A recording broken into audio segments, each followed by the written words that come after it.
Hi everybody and welcome to a special edition of Straight Talk with Bren O'Brien and Tim Rowe from The Straight, brought to you by Inglis and Darley. We are back for 2026 with a deep dive into what we can expect from the Magic Millions Gold Coast Yearling sale, which kicks off on Tuesday. We speak to Magic Millions boss Barry Bowditch and look forward to what might be the biggest stories of the sale. We also look at the first season stallions to watch and their likely impact, and we chart a couple of other big stories in the racing and wagering landscape. Tim, we're back. We're now fluoro orange, and ready to go again. Magic Millions Yearling sale, as I said, begins at 11 a.m. on Tuesday, our time. And so, you've been here for a couple of days, Tim. Is there a little bit of a vibe around the sale? What are you expecting for the next few days of selling? Oh, look, Magic Millions always kicks off the season, strongly. And I guess how to measure the success of the sale is very hard until probably after the Easter sale in comparison to say, okay, well, how did that measure up just from year to year? And it's obviously this sale's a little bit later than normal. So people have had, particularly the SUD staff, a few days off over Christmas rather than having to pack up and get horses to the Gold Coast quite as early. And of course, we've had the fires as well, absolutely terrible scenes down in Victoria, not just affecting a lot of the stud farms, and as we know, Longwood and Leneva and Lindsay Park, but Blue Gum as well. Blue Gum and right across, large portion of the state. That seems to sort of, I don't know, maybe it's just me, dulled the build up a little bit for, again, perhaps it's just me, but having spoken to people, even some of those, or all those people, the Hayes brothers, Michael Christian at Longwood, they're all back up here. It's, okay, we've got to get back on to business and focus on the business of horse trade. So maybe, I don't think that will have an impact as such, but obviously just in the lead up caused a bit of, how would you describe it? A bit of disruption, I suppose. Yeah, disruption. And then the way of thinking, it was interesting actually. And had the sale been held on that first week of January, obviously the time did allow it to do that, it would have been a very different feeling at the sale last week given everything was going on. So, things have cleared up a little bit. There's obviously been some challenges. We'll speak about those in a little while, Tim. But, it was an interesting vibe out there in the sale yards, the sale ground today. The man who probably knows our sales grounds probably better than anyone else and understands where they're at and all that sort of stuff is Barry Bowditch. And you had an extended chat with Barry, an extended interview out there today to talk to him about what he's thinking about the sale and what we can expect over the next few days. Barry, we're less than 24 hours out from, big opening day for Magic Millions. It's a big build up and, basically 12 months of work goes into this week. And how are you feeling leading into it? Yeah, it's been a massive build up. I think, from the time the inspections happened in December through to all the Magic Millions races, and then, obviously a little bit of a quieter period over Christmas, New Year, which I think was well received into, inspections been going for 7 days here now. I think, since the horses arrived and inspections got underway, it's been quite busy. I think, the number of inspections on the grounds has been a positive. I think it's in line, if not better than last year at this point in time. The feedback on the horses, I think the depth of catalogue, I think it's a very deep catalogue. I think there's a lot of quality at all levels. And I think when we selected this catalogue, we went to market, we're like, we need to ensure we've got the right horses at all levels. Whatever budget you turn up here, you've got the best opportunity to buy the horses you want to buy. And I believe this catalogue provides that probably better than any other I've put together. And you have slightly reduced the size of book one, and obviously I got book two on Sunday as well, but was that strategic, knowing that market has been sort of a bit polarised and tough in certain areas? Yeah, I think, the market's getting smarter. They've got an eye for quality, and you want to ensure you've got quality on the grounds. And, I think the slight decrease in book one and a significant decrease in book two will facilitate, a high clearance rate and give us the best opportunity to sell as many horses as we possibly can for our vendors. We, as the media, we focus on the top lots and the horses that sort of grab the headlines, understandably. Last year's sale turned over sort of a bit over, book one over 205 million and average 270,000, $200,000 median. Have you got an idea of what is acceptable sort of metrics this year, or you're hoping for or expecting? Well, I think to reach last year's turnover, we've got to ensure that our clearance rate for one's a little bit higher, and our average holds. So look at, when you take into account a few less horses, a few withdrawals, and all the same, you put yourself in a position where you've got to make up somewhere. So I think the clearance rate's probably going to be the most logical place to ensure we get close to last year's turnover. But fundamentally, the market will set itself and work out what these horses are worth. The vendors of this sale and the vendors of Australia in as a whole are always very, very keen to meet the market and get horses sold. And we're confident over the next 4 days, or 6 days, we've got a good cross section of buyers, whether they be traders, trainers, syndicators, high end people. I think all ends of the market have got a good number of people to participate on the horse we have here. And I guess to achieve that increase in turnover of the buying bench and the depth of the buying bench, last year, obviously top lot went to Japan, 3.2 million. I'm not sure whether Japan will be participating this year, and there's been the John Stewarts and different. Is there some new buys, or how are you expecting, first of all, the international market and then the domestic buyers, syndicators and trainers and so forth? Yeah, I think you'll see some new names on the buy sheet this year from different regions. I think we've got some couple of good groups from Japan. We've got a good cross section of buyers, different levels from Hong Kong. Obviously, China will participate quite heavily. I think Europe and America will be putting their hand up, and I think New Zealand from both a trade level and an end user level. I think we've got a good group of New Zealanders here. So from an international perspective, I'm confident that our numbers will be quite strong. But each and every year, I think, and it's the Magic Millions way, I think, given that, this is a sale that delivers the best results on the racetrack, that the buying bench, whether you be a local syndicator, trainer, or anything in between, you have a lot of confidence to come here, and then you've got the big race series to sell off the back of. It gives those guys the confidence to either bid one more time or buy one more horse, and they've got a lot of confidence they can take that home and get it sold. You get a guide through the applications for credit, I guess, and the credit you're prepared to give to different people. That middle to lower end of the market with syndicators, trainers having to spec, and even the traders, and obviously 2-year-old sales, and is that fair bit of interest in that level of the market? Yeah, we feel like, our bookings are very, very solid for this year. Obviously we book a lot of rooms here, and over the week, and facilitate a lot of accommodation here on the Gold Coast. So we feel like that's a really strong point. Our credit is business as usual. We're mindful that you've got to ensure you've got to have people at all ends of the market, and we're hopeful that we've marketed heavily to ensure that could happen, and we've also got enough of those people here to ensure there's good pillars at the lower end. The Colts buys or syndicates, I guess, they're always pivotal to the market and what their drive to, because if they do hit the jackpot, tens of $1 million in returns. How do you see those groups, the Newgates and James Harrons and other groups out there? How do you see them participating this week? Yeah, I think the colt market will be strong again. I think there's a lot of confidence in what goes on here. I think it's a long time. I think it's almost 20 years since, or I don't know, so it's longer, since 1998, since another sales company sold a Golden Slipper winner colt. This is a sale that most of the good colts come out of. So they've got a lot of confidence. They know they've got a great, deep, diverse group of horses. But you're looking at first season horses. You got the best of those. You got a big number of horses by all the proven size. So they can come here and get a good turn and buy those horses that are physically ready to go straight to the breakers and give themselves the best opportunity to making it work on the racetrack. Maybe we're going off early, but just any sort of horses that you think might be sort of at the top of the end of the week, might top the sale, or in the top 4 or 5. Vetting can have a lot to do with it, and different opinions, of course. Probably last year, as I said, was the Home Affairs Sunlight was pretty obvious, but maybe not so much this year. No, it's an interesting one. I think, I would have thought the full brother to Beedman, the Snitzel colt out of Indonesia, will sell on day 2 of Arrowfields. He's a horse I think that'll be highly sought after. He's a good-looking horse, and he's bred well, and, all should be in order with him. And I think we've got some extraordinary fillies here. I think the I'm Invincible filly out of Quafilla, the I'm Invincible filly, the Snitzel filly out of Madame Andre at Arrowfield, and also the I'm Invincible filly out of Mumbai Muse, the 3 outstanding fillies that will be well patronised when they go in the ring. I think they're beautiful types. But I think the higher level of colt, whether it be Snitzel, Extreme Choice, Zeus Star, I'm Invincible, Animo, what Home Affairs and Stay Inside, how they've started off. I think there's such a great cross section, such a quality line by those horses that'll give the Colt Funds, a big number of horses to participate on.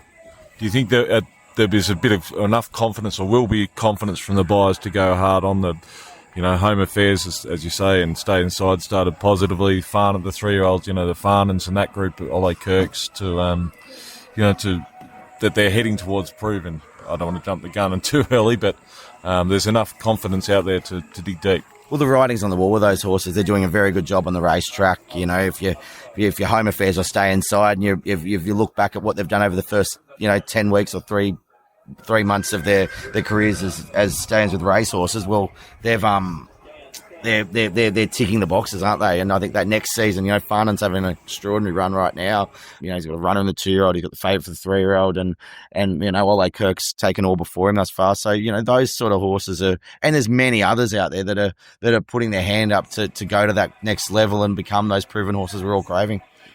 Thanks very much, Barry. Obviously, it's an important sale to every year to start the season, but obviously 40 years since the first Magic Million, so quite an important, just the 4 decades of contribution to the industry, I guess. And I'm reading Jess's book at the moment. I haven't got through it all, but very interesting, and good luck for the week. No, thank you, Tim. It's an important week for the year, each and every year, as you said. And to be 40 years in, I've only been here for half of them. It's exciting, and we're looking forward to putting a great show on. And the carnival thus far has been nothing short of sensational.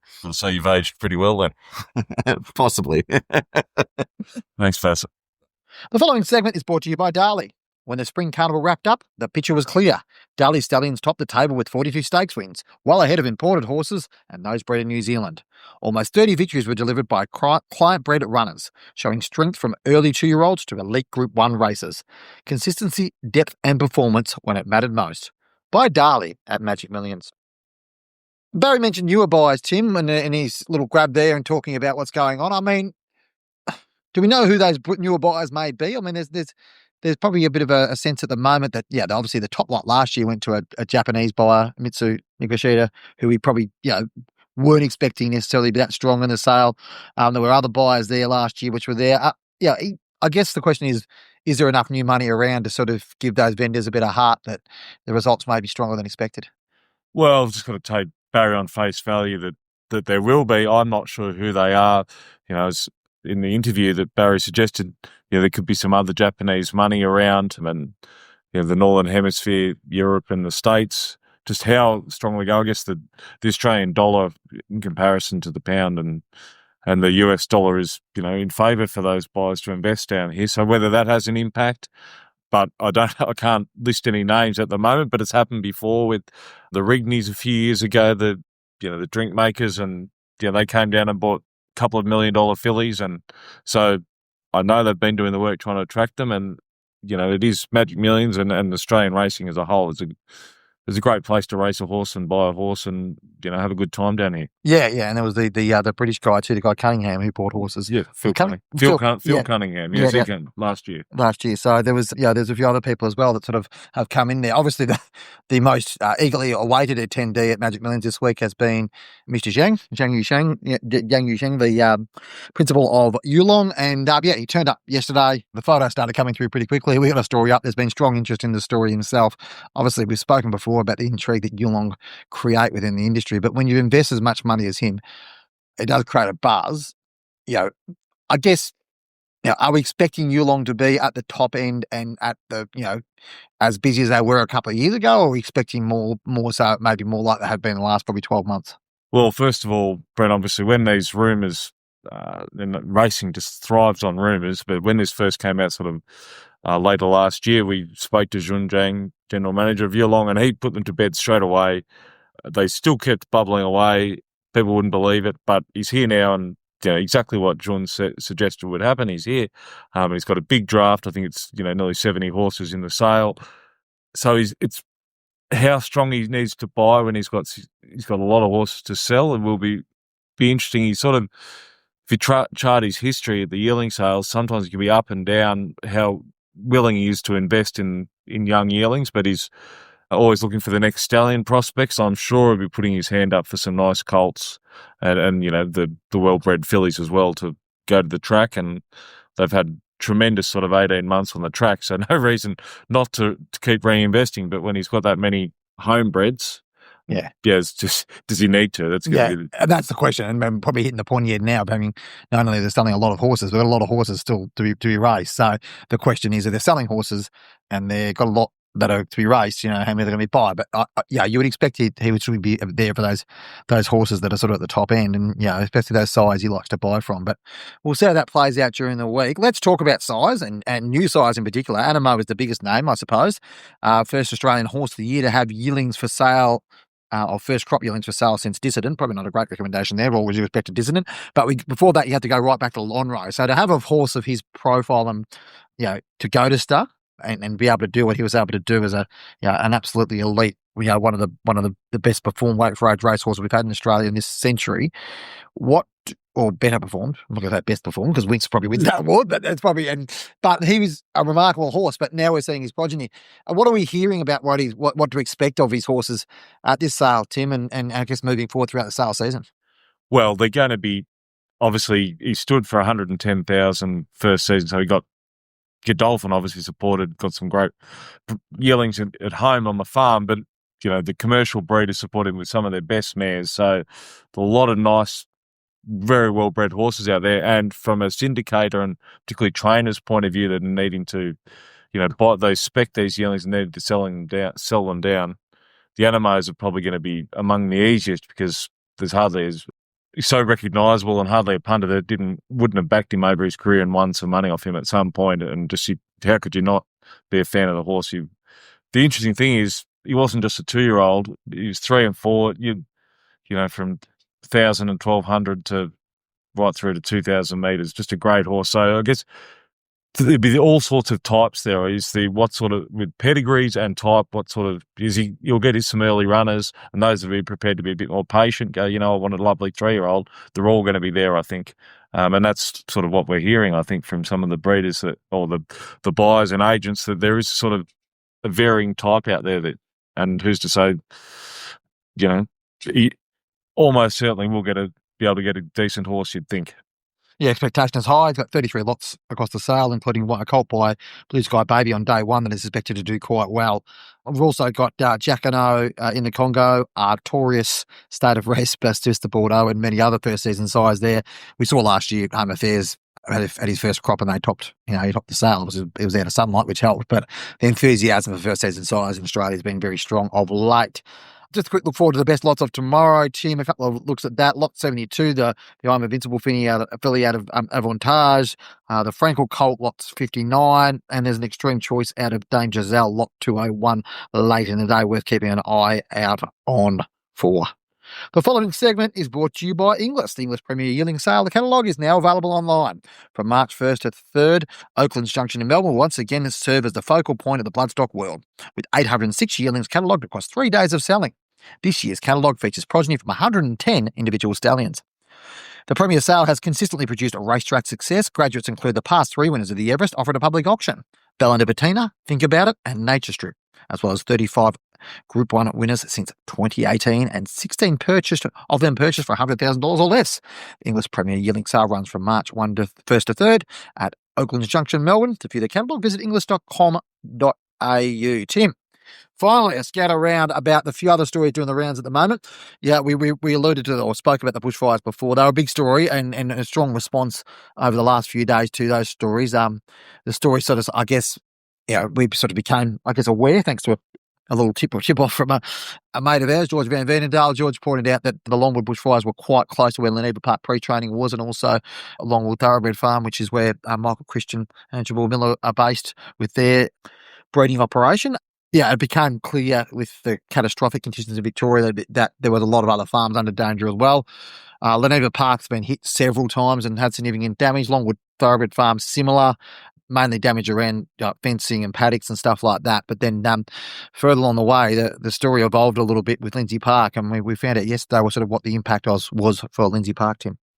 Yeah, sadly, 7 horses couldn't be saved or died in the fires, and up to 90% of the farm's been damaged by fires and, homes lost, and, should shout at Tim Brown, who lost his house as well from Magic Millions. Very sad, but he's still fighting, and we'll be back at the sales this week as well. The positive man that Tim is, he'll move on.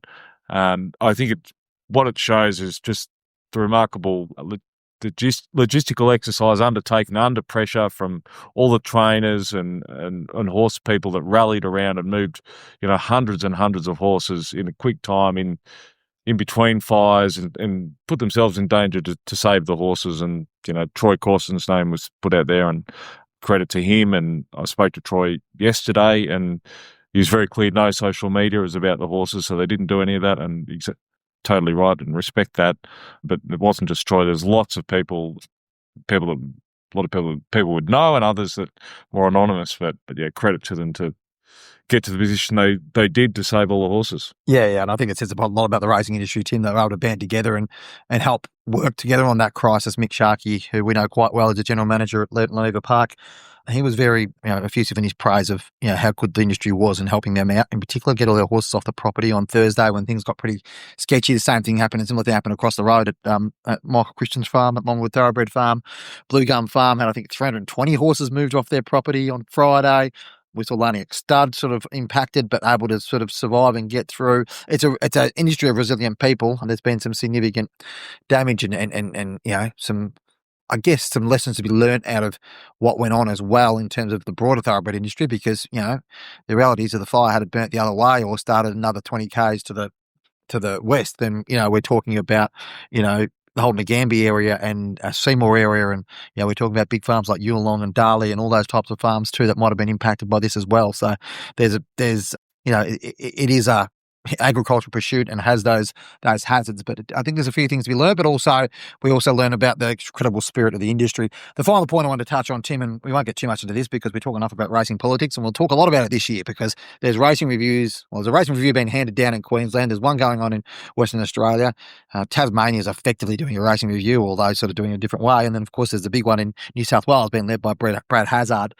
The submissions for that review closed in December, but one of the submissions from the Racing Reform Group, which is a group that formed late last year in sort of response to the Hazard review into the Thoroughbred Racing Act, they've put out what their submission looked like. One of the key things, Tim, out of that was that they want the integrity and commercial functions of Racing New South Wales separated.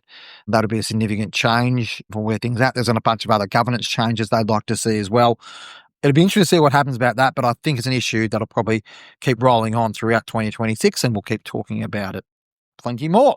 Thanks for joining us on Straight Talk, brought to you by our sponsors, Darley and Inglis. Don't forget to give us a rating wherever you're listening to us podcast. Be sure to subscribe, and also be sure to subscribe to this Straight and be up with all the information that we'll have over the week. As I said, we'll be doing daily updates, maybe not as comprehensive as this, but daily updates throughout the sale. And we'll speak to you tomorrow, and hopefully we'll have an update of a big first day at Magic Millions.